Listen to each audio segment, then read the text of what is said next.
Selamat malam teman-teman semuanya. Nama saya Raditya Dika dan saya hari ini akan mencoba untuk berbicara depan teman-teman kalian semua. Tadi Panji sempat cerita soal band-band kalau gue paling gak ngerti sama Smash, terus terang. Pertama kali gue ngelihat Smash, ada 7 orang laki-laki. Ya semi laki-laki ya, 7 orang semi laki-laki. Dia nyanyi-nyanyi, kenapa hatiku cenat-cenut tiap ada kamu. Lo jangan-jangan hepatitis gitu gue pikir dia. Kenapa ginjalku berdarah, kenapa paru-paruku basah. Gue nggak tahu kenapa. Dan yang paling gue sebelinnya, baju mereka tuh ada yang belahan dadanya sampai sini. Ada yang lihat video klipnya nggak? Kenapa hatiku cenat-cenut belahan dadanya sampai sini. Lo mau nyanyi apa menyusui, sebenarnya gue nggak tahu. Kenapa hatiku ngeteng. Banyak band Indonesia yang gue nggak ngerti. Nama bandnya juga udah aneh-aneh. Ada nama band Indonesia namanya Hijau Daun. Ada band jazz lain yang namanya Klorofil. Mungkin kalau mereka manggung satu panggung jadinya Oksigen. Kalau nggak, biar mereka berfotosintesis.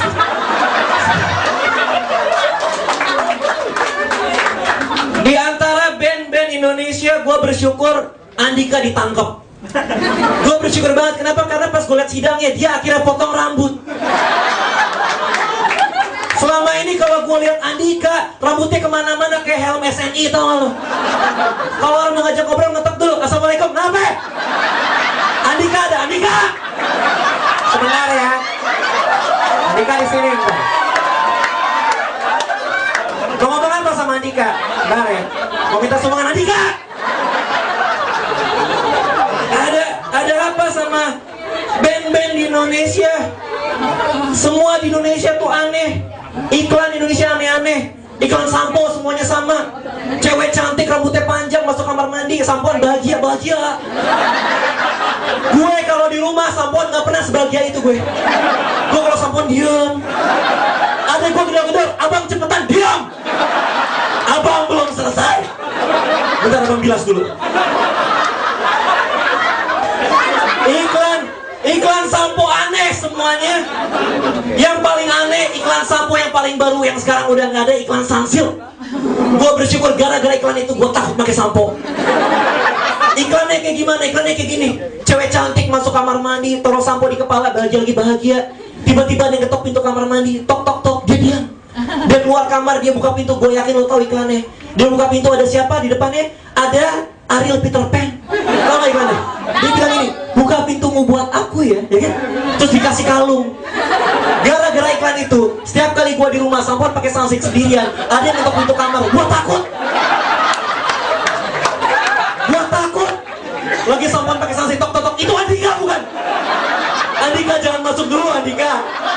Buka pintu Andika, sabunin.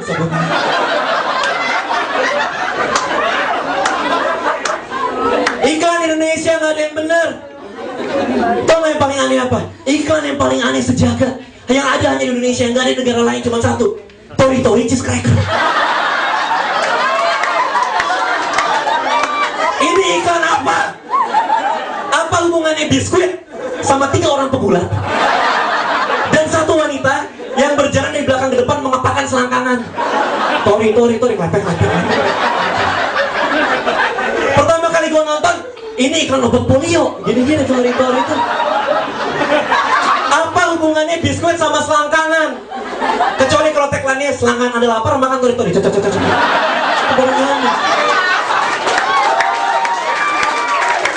Apa hubungannya? Gak ada yang bener di Indonesia ini. Semua iklan aneh-aneh. Gue terus terang, lagu-lagu Indonesia sekarang gue kurang suka. Gak ada yang bener. Gue nonton Dahsyat juga sama, jogetnya sama semua. Cuci, jemur. Cuci, jemur, keramas, setrika, cuci. Itu pembantu semua, jangan-jangan. Cuci, siram tanaman, cuci, jemur. Aneh banget. Gue mencoba untuk mencari artis-artis zaman dulu. Gue lihat di YouTube, dan sama anehnya ternyata. Gue nonton dulu pas zaman gue kecil, Bondan Prakoso. Dia nyanyi kan keren banget. Wah, gue dulu suka banget sama Bondan Prakoso. Pakai jaket kulit, di depan tebing sama teman-temannya berjoget semua nyanyi si lumba-lumba. Makan dulu. Tapi gue sadar dia penyiksa binatang. Selama nyanyi ada lumba-lumba kelaparan di depan, kasihan. Yang paling aneh tau gak apa? Gue yakin ya, Susan itu psikopat. Gue yakin Susan itu psikopat. Tahu gak kenapa gue lihat video klipnya? Video tapi gini, Susan ditanya baik-baik sama Ria Enes, digendong gitu. Kita pengen. Digendong ditanya sama Ria Enes baik-baik. Susan, kalau gede mau jadi apa? Susan diam, matanya kosong dia. Kalau gede mau jadi apa? Susan diam, gitu sih jawab, suaranya parau. Aku kepengen jadi dokter biar bisa nyuntik orang lewat. Njus. Psikopat nih orangnya. Kebayang Susan beneran jadi dokter, ngumpet di semak-semak, bawa suntikan, mana orang lewat. Njus. Gak ada yang benar Indonesia. Gue kesel setengah mati. Sinetron laga Indosiar. Tiba-tiba siang-siang ada orang naik elang. Adegannya gimana? Ini gue yakin bener. Lo lihat, ini waktu itu gue lagi sakit di rumah, gue nonton adegannya kayak gini. Ada bapaknya lagi sakit.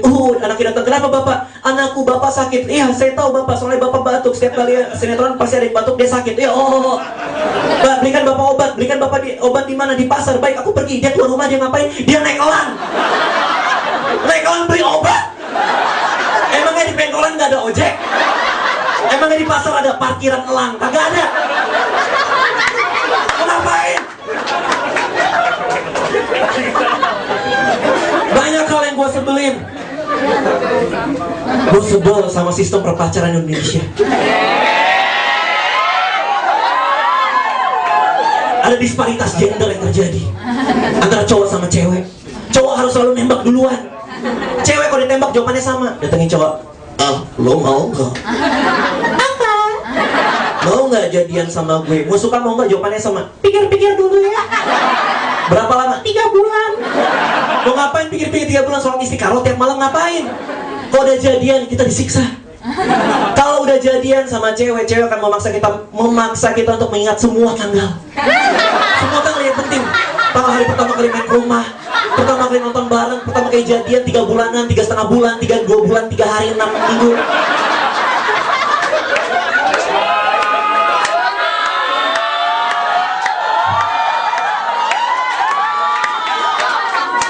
Dia malam minggu lo datang ke PIM, lo lihat orang pacaran itu cowok udah kayak diperbudak.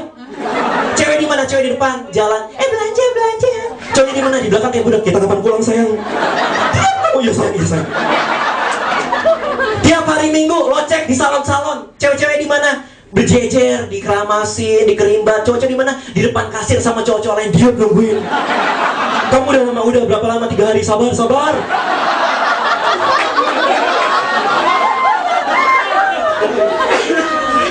Kita diperbudak sama cewek-cewek, tapi kita nggak pernah bisa ngalah sama cewek. Tahu nggak kenapa?